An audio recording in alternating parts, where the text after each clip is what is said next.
ಇದೇ ರೀತಿ ಮಾತಾಡ್ತಾ ಹೋದ್ರೆ ಭಾರತೀಯ ಜನತಾ ಪಾರ್ಟಿ ಕಾರ್ಯಕರ್ತರು ಮುಖಂಡರಷ್ಟೇ ಅಲ್ಲ, ಈ ರಾಜ್ಯದ ಜನಕ್ಕೆ ಸಮಾಧಾನ ಇದೆ. ಉತ್ತರ ಕರ್ನಾಟಕದಲ್ಲಿ ನಮಗೆ ಅನ್ಯಾಯ ಯಾರು ಕೇಳಿದಿರಾ? ಉತ್ತರ ಕರ್ನಾಟಕ ಅನ್ಯಾಯ ಅಂತ ರಾಜ್ಯ ಜನ ಕೇಳಿದಿರಾ? ಎತ್ತಾಳಿಗೆ ಅಧ್ಯಕ್ಷನ ಮಾಡ್ರಿ, ವಿಪಕ್ಷ ನಾಯಕರು ಮಾಡ್ರಿ, ಯಾರು ಕೇಳಿದಿರಾ?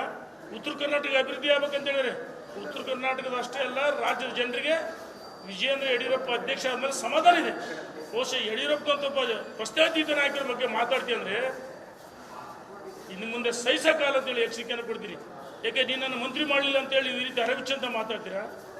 ವಿಪಕ್ಷ ನಾಯಕನ ಮಾಡಲಿಲ್ಲ ಅಂತೇಳಿ, ರಾಜ್ಯದ ಅಧ್ಯಕ್ಷರು ಮಾಡಲಿಲ್ಲ ಅಂತೇಳಿ ಎಲ್ಲ ಒಂದು ಕಡೆ ಭ್ರಮಲೋಕದಲ್ಲಿದ್ರು. ನಾನು ಮಾತಾಡ್ಬಿಟ್ರೆ ಯಡಿಯೂರಪ್ಪ ವಿರುದ್ಧ ಮಾತಾಡ್ಬಿಟ್ರೆ ರಾಜ್ಯದ ಅಧ್ಯಕ್ಷ ಆಗ್ತೀನಿ, ವಿಪಕ್ಷ ನಾಯಕನಾಗ್ತೀನಿ ಅಂತೇಳಿ ಭ್ರಮಲೋಕದಲ್ಲಿದ್ರು. ಇನ್ನು ಮುಂದೆ ಇಂಥ ಹೇಳಿಕೆಯನ್ನು ಸಹಿಸಲ್ಲ. ವಿಜಯೇಂದ್ರ ಯಡಿಯೂರಪ್ಪ ಸಾರಥ್ಯದಲ್ಲಿ ಒಳ್ಳೆ ದಂಡ ರಚನೆ ಆಗಿದೆ. ರಾಜ್ಯದ ಉದ್ದಗಲಕ್ಕೆ ಪ್ರವಾಸ ಮಾಡಿ ಕಾಂಗ್ರೆಸ್ ವಿರುದ್ಧ ಹೋರಾಟ ಮಾಡಿ ಕಾಂಗ್ರೆಸ್ ವೈಫಲ್ಯವನ್ನು ಜನರ ಮನೆ ಬಾಗಿಲು ತೋರಿಸ್ತಕ್ಕಂಥ ಕೆಲಸ ನಾವೆಲ್ಲ ಭಾರತೀಯ ಜನತಾ ಪಾರ್ಟಿ ಕಾರ್ಯಕರ್ತರು ನಾವೆಲ್ಲ ಮಾಡ್ತೀವಿ. ನಾವು ಒತ್ತಾಯ ಮಾಡ್ತೀವಿ.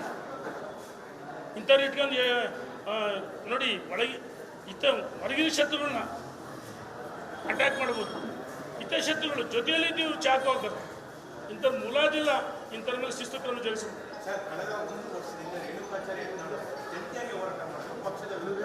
ಪಕ್ಷ ವಿರುದ್ಧ ನೋಡಿ, ಈಗ ಆ ರೀತಿ ನನ್ನ ಹೆಸರನ್ನ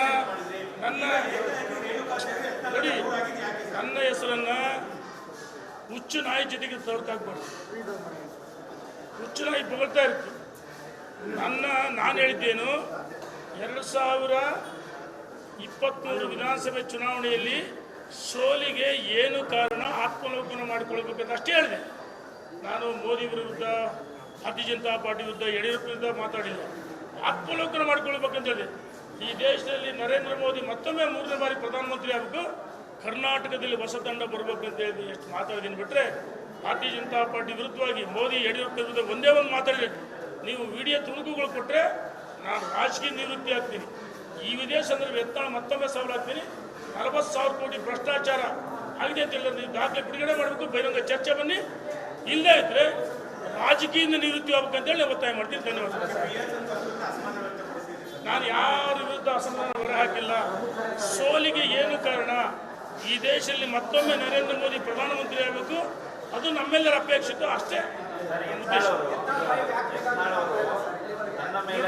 ಒಂದು ನಿಮಿಷ, ಈಗ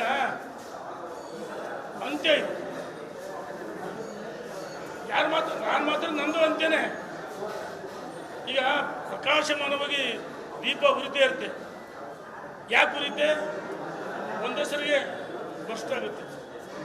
ಅದಕ್ಕೋಸ್ಕರ ಈ ರೀತಿ ಹೇಳಿಕೆಗಳನ್ನು ಜನ ಕಾರ್ಯಕರ್ತರ ಮುಖಂಡ ಅಷ್ಟೇ ಅಲ್ಲ, ಜನನೂ ಸಹಿಸಲ್ಲ. ಜನನೂ ನಿಮಗೆ ತಕ್ಕ ಪಟ್ಟ ಕಲಿಸ್ತಾ ಅಂತ ಹೇಳಿ ಇಚ್ಛೆ ಪಡ್ತಾರೆ. ನಮ್ಮ ಸಂಘರ್ಷ ಕಾಂಗ್ರೆಸ್ ವಿರುದ್ಧ ನಮ್ಮ ತನ್ನ ಮೇಲೆ ಕ್ರಮ ತೆಗೆದುಕೊಂಡ್ರೆ ಪಕ್ಷ ಉಚ್ಚಾಟನೆ ಮಾಡ್ತೀವಿ, ಅವಾಗ ತಗೊಳ್ತೇವೆ. ನೋಡಿ ಆಯ್ತಾರಪ್ಪ, 40,000 ಕೋಟಿ ಅಂತ ಮೊನ್ನೆ ಗಾಳಿಯಲ್ಲಿ ಗುಂಡು ಹೊಡೆದಲ್ಲ, ಅಸೆಂಬ್ಲಿಯಲ್ಲಿ ಏನಿದ್ದು ತಾನೆ. ವಿರೋಧ ಪಕ್ಷ ನಾಯಕ ಸಿದ್ದರಾಮಯ್ಯ ಚರ್ಚೆ ಮಾಡಿಲ್ಲ, ಅವ್ರದ್ದು ದಾಖಲೆ ಇಲ್ಲ. ಬಿಡುಗಡೆ ಆಗಿದ್ದು 4,000 ಕೋಟಿ. ಮೊದಲನೇಲಿ 2,000, ಎರಡನೇಲಿ 2,000, 4 ಇಲಾಖೆಗೆ ಹಂಚಿದ್ದಾರೆ. ಇಲ್ಲೆಲ್ಲಿ ಭ್ರಷ್ಟಾಚಾರ ಆಗುತ್ತೆ? ಅದೇನು ಬಿಚ್ಚಬೇಕು? ಅವತ್ತೇ ಬಿಚ್ಚಬೇಕಾಯ್ತು ಬಂಡವಾಳದಿಂದ. ಅಸೆಂಬ್ಲಿಗೆ ಹೇಳ್ಬೋದಲ್ಲ ಭ್ರಷ್ಟಾಚಾರ ಆಗಿದ್ರೆ. ಈ ರೀತಿ ಗಾಳಿಯಲ್ಲಿ ಗುಂಡು ಹೊಡೆದು ವಿಜಯಪುರದ ಒಬ್ಬ ಪ್ರಭಾವಿ ಸಚಿವರ ಜೊತೆ ಮ್ಯಾಚ್ ಫಿಕ್ಸ್ ಮಾಡಿಕೊಂಡು ಕಾಂಗ್ರೆಸ್ ಏಜೆಂಟ್ ಹತ್ರ ಮಾತಾಡ್ತಿದ್ದಾರೆ. ಕಾಂಗ್ರೆಸ್ಸಿನ ಫಲಾನುಭವಿ ಕೊಡ್ತಾರೆ. ಧನ್ಯವಾದಗಳು.